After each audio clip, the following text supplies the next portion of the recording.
Assalamualaikum warahmatullahi wabarakatuh. Salam sejahtera untuk kita semua. Salam Om Swastiastu, Namo Buddhaya, salam kebajikan. Perkenalkan, saya Wulan Safitri dari Universitas Bina-Dharma yang sedang melaksanakan outbound di Universitas Jambi, program pertukaran mahasiswa Merdeka Kampus Merdeka. Yang saya hormati Ibu Reni Aryani Eskom MSI dan Ibu Ulfa Khairo Eskom Mkom selaku dosen mata kuliah Rekayasa Perangkat Lunak di Universitas Jambi. Pada kesempatan kali ini, saya akan mendeskripsikan atau mempresentasikan mengenai perangkat lunak atau rancangan perangkat lunak dan pengujian sistem yang saya beri nama Sehat ID. Nah, di sini saya akan membahas studi kasusnya. Jadi studi kasusnya ini, singkat saja, studi kasusnya ini membahas tentang bahwa pasien ini memberikan keluhan ke puskesmas atau petugas puskesmas. Mereka harus antri terlebih dahulu untuk mendapatkan nomor antrian, harus menunggu lama untuk melakukan registrasi. Mereka juga tidak tahu estimasi kedatangan pasien itu kapan saja gitu. Nah, apalagi di musim pandemi seperti saat ini, kita harus menjaga jarak. Lalu kalau misalnya kita terus-terusan antri, pasti banyak yang lalai untuk melakukan protokol kesehatan, ya kan? Maka dari itu, dengan adanya studi kasus ini akan dibangun sebuah sistem registrasi online puskesmas guna dapat mempermudah pelayanan puskesmas kepada pasiennya. Dan sangat diharapkan dikembangkannya sistem ini dapat mendukung program peningkatan layanan berbasis teknologi gitu. Terus identifikasi masalahnya yaitu membuat sistem, bagaimana cara membuat use case-nya, terus activity diagramnya itu apa saja, terus diagram case-nya itu seperti apa gitu. Terus pengujian menggunakan black box testing. Selanjutnya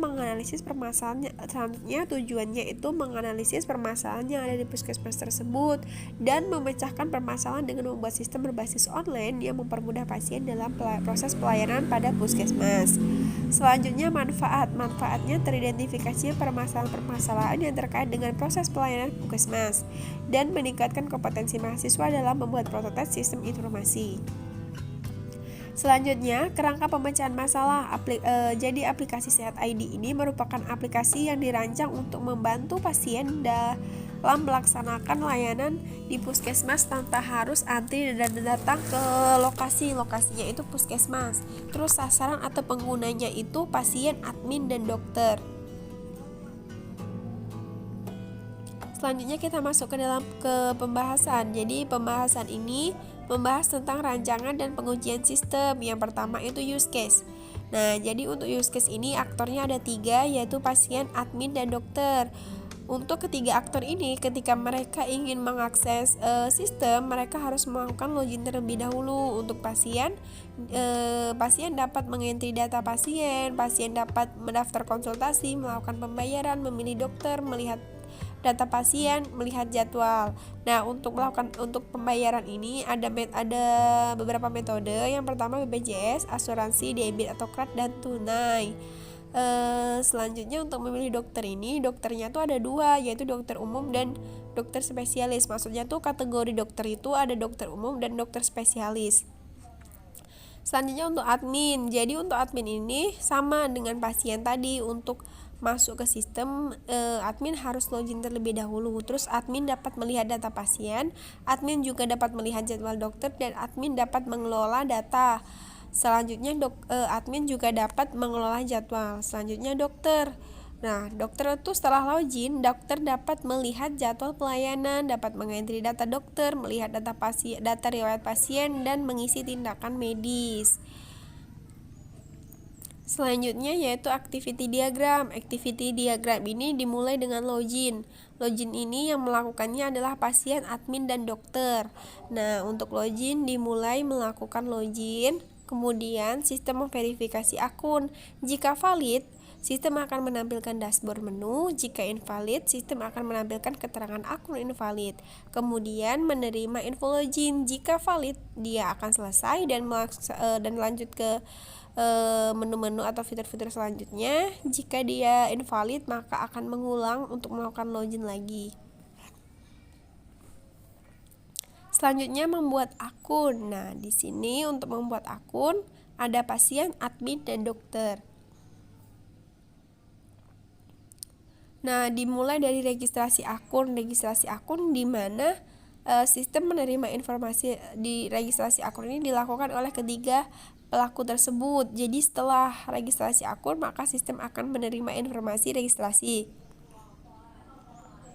Kemudian sistem akan memproses akun dan pasien, admin, dokter akan menerima informasi akun.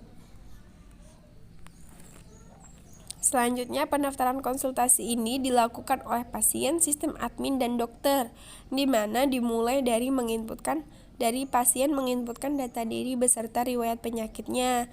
Terus sistem menerima informasi data penyakitnya. Selanjutnya, sistem menampilkan pilihan dokter. Nah, setelah sistem menampilkan pilihan dokter, lanjut pasien menerima informasi dan memilih dokter. Kemudian, admin menerima informasi data yang dipilih oleh pasien. Data dokter, maksudnya data dokter yang dipilih oleh pasien tadi, admin mengetahui dan memberikan informasi harga konsultasi dokter itu berapa saja. Nah, setelah itu sistem menerima informasi harga konsultasi dokter, lalu menampilkan pilihan harga konsultasi dokter. Lalu pasien menerima informasi harga pilihan dokter, kemudian melakukan pembayaran jika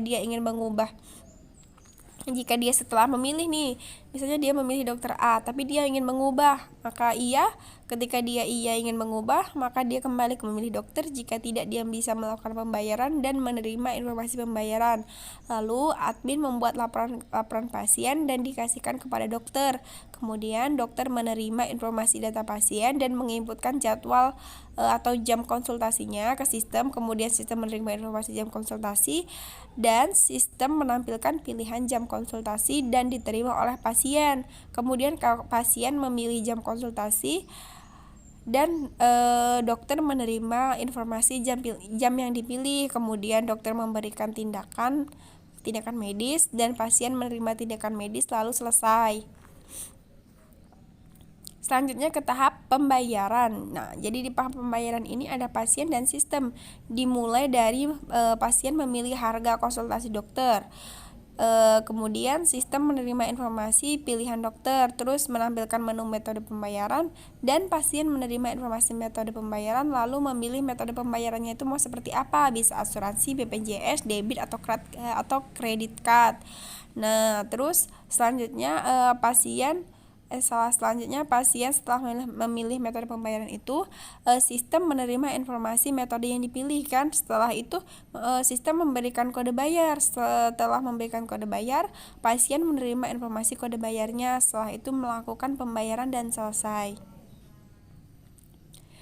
Selanjutnya kita masuk ke dalam kelas diagram. Di dalam kelas diagram ini dimulai dari pasien dan dokter, di mana banyak pasien dapat diperiksa oleh satu dokter. Terus selanjutnya untuk pembayaran nih. Untuk pembayaran ini dilakukan jika ada pasien. Satu pasien bisa melakukan lebih dari satu pembayaran. Misalnya pasien melakukan pembayaran pendaftaran dan pasien dapat melakukan pembayaran pembelian obat. Nah, pendaftaran ini juga inti di dalam pembayaran. Kalau tidak ada yang mendaftar, lalu siapa yang mau membayar gitu. Terus obat, kalau misalnya tidak ada obat, lalu mau pembayaran seperti apa yang mau dibayarkan selain pendaftaran gitu. Nah, selanjutnya pendaftaran ini akan dikelola oleh admin. Jadi banyaknya orang yang mendaftar itu akan dikelola oleh satu admin. Nah, selanjutnya satu admin mengelola banyak jadwal praktek dokter. Terus satu pasien mendapatkan satu jadwal dokter, dan di dalam jadwal praktek ini harus ada dokter. Kenapa? Iya, karena kalau misalnya ada jadwal praktek nggak ada dokternya, terus siapa yang mau memeriksa gitu. Terus dokter ke obat, misalnya satu dokter dapat memberi banyak obat.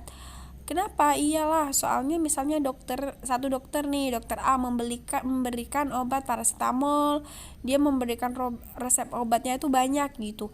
Terus kalau satu pasien menerima banyak obat. Misalnya satu pasien A sakit demam, jadi dia harus menerima obat antibiotik, paracetamol dan lain sebagainya seperti itu. Terus di dalam pembayaran sendiri ini ada 3, yaitu BPJS, asuransi, debit atau kredit card. Nah, di dalam BPJS ini terdapat nomor BPJS-nya yang termasuk dalam integer, NIK yang masuk dalam integer, dan jenis BPJS-nya yang termasuk dalam string. Terus asuransi ini juga sama, terdapat nomor asuransi, NIK, integer, jenis asuransi. Terus untuk debit atau credit card ini terdapat nomor rekening, nama pemilik rekening, jenis card, dan string. Selanjutnya pengujian black box testing. Nah, di sini diawali dengan pengujian terhadap halaman login. Nah, pengujian halaman login ini dilakukan dengan 5, yaitu yang pertama sign in valid. Terus yang diharapkan itu ketika user memasukkan username, password sesuai, kemudian divalidasi, maka akan berhasil. Kalau second tidak berhasil, ketika user memasukkan username, password tidak sesuai, kemudian validasi dan akan gagal. Terus ketika lupa password, maka di sini contoh tampilannya, di sini ada tulisan forget your password. Terus kalian bisa klik tulisan klik itu dan melakukan reset password melalui email atau pesan. Terus yang keempat, ganti password. Terus luaran yang diharapkan itu memasukkan password lama dan password baru dengan cara forget password ini juga bisa. Ketika kalian klik, terus kalian nanti ada tampilan lupa password. Terus nanti ada tulisan atau password lama, kalian bisa menulis password lama kalian dan menggantinya dengan password baru. Terus logout itu keluar dari sistem, dilakukan dengan cara keluar dari sistem Sehat ID. Selanjutnya pengujian pada laman membuat akun. Nah, jadi untuk masuk login itu harus dilakukan membuat akun terlebih dahulu. Jadi ini hasil dari pengujiannya daftar akun. Yang pertama itu mengisi data diri. Jika valid, mengisi data diri nih. Yang dilakukan jika valid itu gimana sih? Nah, maka ketika valid, mengisi data diri sesuai dan memasukkan nomor telepon atau email yang aktif dan memasukkan password sesuai aturan penulisan passwordnya itu ada huruf besarnya, ada huruf kecilnya, ada angkanya. Kemudian divalidasi, maka berhasil. Jika mengisi data diri tidak valid, ketika mengisi data diri sesuai dan memasukkan nomor telepon, akan tetapi memasukkan emailnya itu tidak sesuai aturan, ketika divalidasi pasti tidak akan berhasil gitu. Terus verifikasi. Ketika validasi daftar akun berhasil, kemudian muncul laman verifikasi yang berupa pengisian kode yang dikirim melalui nomor telepon yang dimasukkan. Selanjutnya pengujian terhadap laman dashboard, di mana pengujian itu dilakukan dengan akses pendaftaran, akses obat, akses pembayaran. Nah, ini tampilan dashboardnya gitu. Ketika kita mengakses dashboard, yang diharapkan akan muncul pengisian data kepada pasien. Terus ketika akses obat, terdapat menu pencarian obat yang dibutuhkan. Ketika akses pembayaran, terdapat menu metode pembayaran yang diinginkan, seperti itu. Selanjutnya pengujian pada laman pendaftaran. Nah, sebagai contoh dashboard tadi yang diambil itu pembayarannya gitu kan. Di dalam pembayaran ini ada 2, yaitu jika kita melakukan pendaftarannya validasi itu, maka luaran yang diinginkan atau yang diharapkan memasukkan semua data yang diminta, kemudian validasi dan berhasil. Terus yang kedua, ketika pendaftaran tidak validasi itu tidak mengisi kolom data yang diminta, kemudian validasi dan tidak dapat diproses. Misalnya mengisi nama, tidak mengisi NIK, tidak mengisi TTL, terus mengisi alamat, jenis kelamin, umur. Ketika di next, maka tidak dapat diproses, seperti itu. Terus selanjutnya pengujian pada laman keluhan pasien. Nah, ini keluhan pasien. Ketika sudah melakukan pendaftaran konsultasi, ketika di next, maka akan muncul pengujian pada laman keluhan pasien. Di sini ada akses fitur kandungan, akses fitur tes COVID, akses fitur imunisasi, akses fitur cek kesehatan dan keluhan pasien. Ketika kita akses fitur kandungan, maka akan muncul pilihan dokter kandungan beserta harganya. Ketika kita akses fitur tes COVID, terdapat jadwal-jadwal pelaksanaan tes COVID. Terus ketika kita akses fitur imunisasi, akan muncul pilihan bidan atau perawat petugas imunisasi dan akan mendapatkan jadwal imunisasi bila dibutuhkan.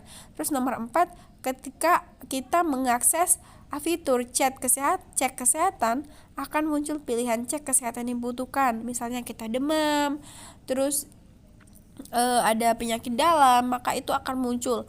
Dan akan muncul dokter yang menanganinya beserta harga, terus keluhan pasien. Nah, ini ada keluhan pasien ini. Jadi di user atau pasien dapat menuliskan keluhannya itu seperti apa. Sesudah kita memilih, misalnya kita memilih dokter kandungan, kita pencet dokter kandungan itu, nanti kita pencet, nanti ada tulisan centangnya gitu. Setelah itu dia dapat memasukkan keluhan pasiennya, misalnya dia kram di perut atau dia kenapa gitu. Dia bisa menulis keluhannya di dalam keluhan pasien ini. Terus di next. Nah, setelah di next ini, maka akan muncul laman pilihan dokter. Nah, sekarang kita pengujian pada laman pilihan dokter. Yang pertama tekan menu button pilihan. Jadi di sini ada tulisan pilihan ini. Nah, diklik kan, ketika diklik akan muncul laman dokter. Nah, laman dokter seperti ini. Terus laman data dokter. Nah, laman data dokter ini berisikan biodata dokter beserta harganya. Lalu tekan lanjutkan pembayaran. Ketika kita menekan lanjutkan pembayaran, maka pembayarannya akan masuk ke dalam keranjang. Sekarang kita masuk ke dalam pembayaran. Nah, ketika kita mengklik pembayaran, maka akan muncul nih metode pembayarannya 3 seperti ini. Ketika klik BPJS, maka akan muncul pengisian data kepemilikan kartu BPJS dengan benar, validasi, dan berhasil. Terus kita klik asuransi, maka akan muncul data kepemilikan asuransi dengan benar, validasi, dan berhasil. Ketika kita klik kredit dan debit card, maka akan muncul pilihan atau jenis kredit card, pilihan salah satu validasi dan berhasil. Ketika kita klik pilih pada laman jenis debit atau card, maka akan muncul, nah contohnya seperti ini. Misalnya kita dari pembayaran ini kan ada BPJS, asuransi, kredit, debit, dan card. Contohnya kita memilih kredit, debit, card, maka akan muncul seperti ini. Ada BRI, Mandiri, BNI, dan BCA. Setelah itu kita klik pilih. Nah, setelah kita klik pilih, sudah, maka selesai. Kita klik selesai itu kita ini klik pilih ya. Ketika klik pilih, maka akan berhasil dan selanjutnya akan menampilkan kode bayar. Nah, setelah menampilkan kode bayar, dia akan setelah kita melakukan pembayaran, maka akan muncul verifikasi seperti ini yang berisikan berhasil melakukan pembayaran, terima kasih. Lalu ada tulisan jadwal konsultasi, kita bisa mengeklik jadwal konsultasi tersebut. Lalu sekarang pengujian pada laman jadwal dan konsultasi dokter. Di sini nih, ini contoh desain interface-nya. Jadi ada jadwalnya. Yang pertama pilih jadwal validasi. Jika kita memilih jadwal, ini jadwalnya itu ada Senin, Kamis, Jumat. Jadwal dokter dari Dr. Devina Anggraini Senin, Kamis, Jumat. Terus kita pilih jadwal. Kalau kita validasi, diisi sesuai jadwal yang diinginkan, hari dan jam, kemudian validasi dan berhasil. Jadi harinya ini diisi misalnya hari Senin, terus jamnya jam 9 gitu. Terus dilanjutkan, kemudian validasi berhasil. Tapi kalau validasi tidak berhasil, yaitu jadwalnya harinya misalnya tidak diisi, jamnya tidak diisi, terus pencet lanjutkan, maka tidak akan berhasil. Maka akan tetap di dalam laman jadwal tersebut. Kemudian setelah jadwalnya berhasil dibuat, akan muncul verifikasi seperti ini. Lalu muncul pilihan metode konsultasi. Nah, kalau klik metode konsultasi langsung, maka akan diminta untuk datang ke lokasi langsung sesuai jadwal yang dibuat. Kalau klik metode konsultasi online, maka akan muncul laman chat dengan dokter. Nah, ini contoh laman chatnya seperti ini. Jadi, setelah kita pencet konsultasi, lanjutkan, maka akan muncul laman chat bersama dokter. Kesimpulannya, dalam penelitian ini fokus pada perancangan pengembangan sistem agar mempermudah penggunanya dan juga dilakukan pengujian dengan menggunakan metode black box testing. Semoga makalah saya kali ini atau penelitian saya kali ini bermanfaat. Saya ucapkan terima kasih. Wabillahi taufiq wal hidayah. Wassalamualaikum warahmatullahi wabarakatuh.